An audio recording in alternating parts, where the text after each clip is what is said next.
From Georgia. Thank you, Madam Chair.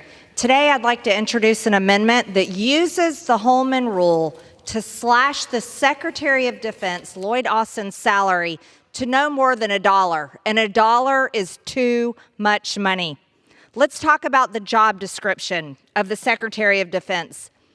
That role oversees the Defense Department and acts as the principal defense policymaker and advisor to the President of the United States.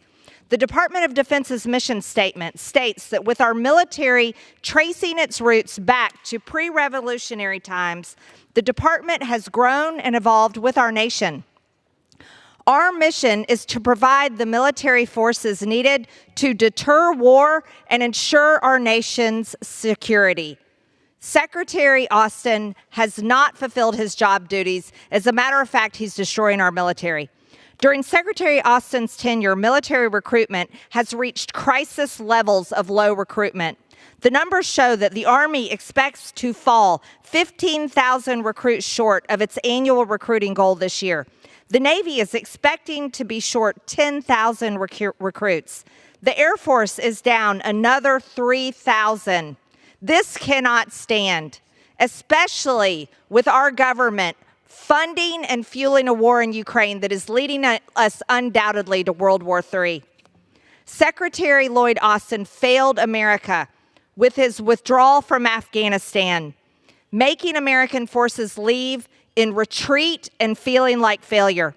Secretary Austin also forced more than 8,000 troops to be kicked out of the military for refusing the COVID vaccine.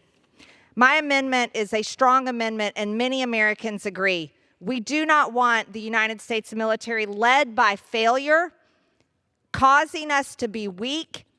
We need to pass my amendment. Madam Chair, I reserve.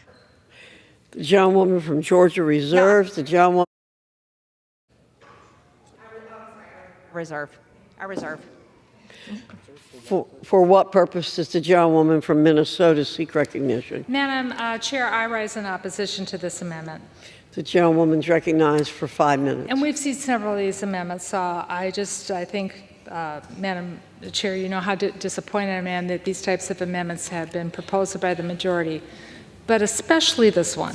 Secretary Austin has dedicated his life to service in the United States. For 41 years, he served in the United States Army, which began as an appointment to West Point and rose to the rank of 4-star general. He served as the 33rd Vice Chair of the Staff of the Army and completed his career as the head of Central Command. Secretary Austin was awarded the Silver Star for his leadership in the Army's 3rd Infantry Division during the invasion of Iraq in 2003. He didn't have to return to service for the nation after giving 41 years of his life, but when called by President Biden, he served again. You may disagree with the administration's policies, as well as we've done over our careers with different administrations, but Secretary Austin has done nothing to merit this amendment. While taking upon the job as Secretary of Defense, Secretary Austin has outlined his priorities for himself and the department. First, defend the nation, which included prioritizing China as a pacing threat and address advanced and persistent threats. Second, take care of our people, to include growing our talent, building our resilience and our readiness, and ensuring accountable leadership. And third and finally, succeed through teamwork. Focus on working with allies and partners, building unity within the department. Each one of these principles should be policies and qualities that we support in our Secretary of Defense, no matter what administration he or she serves in. Secretary Austin has worked tirelessly to ensure that our allies and partners remain united. Secretary Austin has personally pulled together the ministers of defense from all over NATO to mount an unprecedented coordination of equipment, training, and tools that the Ukrainians need to fight Vladimir Putin's illegal invasion. Upon taking office, our relationship with the Philippines was at an all-time low.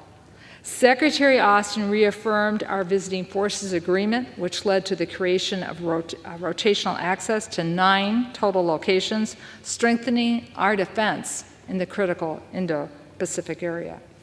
He has made historic breakthroughs through our cooperation with Japan, leading to Japan updating their national strategy documents, which increases security burden sharing in the region with a key ally. He has worked to cement the principles of a trilateral security pact between Australia, the UK, and the United States.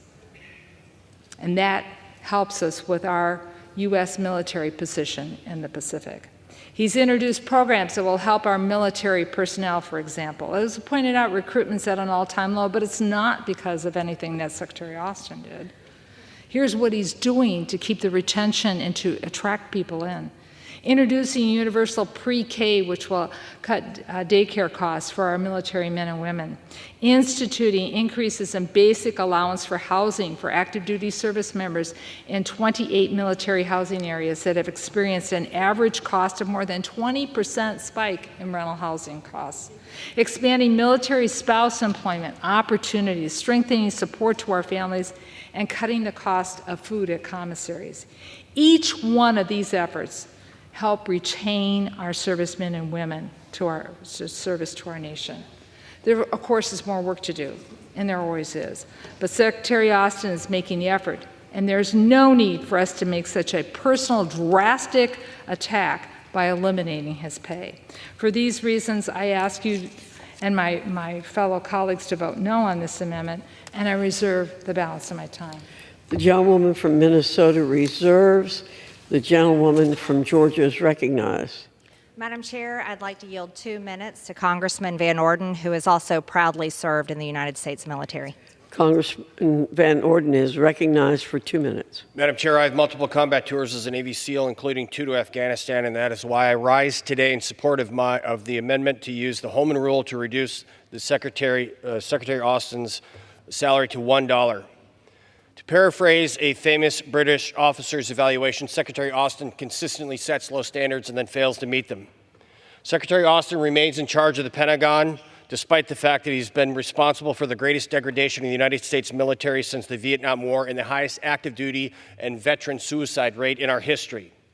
He's directly responsible for abandoning thousands of American citizens and our allies to terrorists in Afghanistan and the subsequent deaths of 13 of our brave men and women in uniform during that fiasco. I support applying the Holman Rule to reduce the salary to $1 simply because we cannot reduce it to $0. Secretary Austin could save further controversy and redeem his honor by resigning immediately and publicly apologizing to all of the Gold Star families he is directly responsible for creating at the bombing of Abbey Gate. And with that, I yield back. The gentlewoman from Georgia reserves. The gentlewoman from Minnesota is recognized.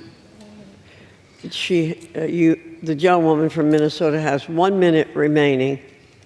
Thank you. I'll be brief. The loss of our veterans to suicide is tragic, and coming from a family with many who have served, I am going to reunions, military reunions. I know how serious this issue is.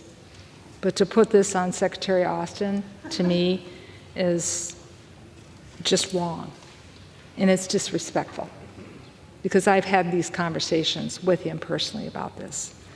And I just want to remind members that the Trump administration started the immediate, quick, pass-phased withdrawal out of Afghanistan. And when President Biden came into office, he knew we were at a critical juncture to try to get people out safely. He was able to negotiate a small extension, but that was it. And so it's a shared responsibility for what happened in Afghanistan.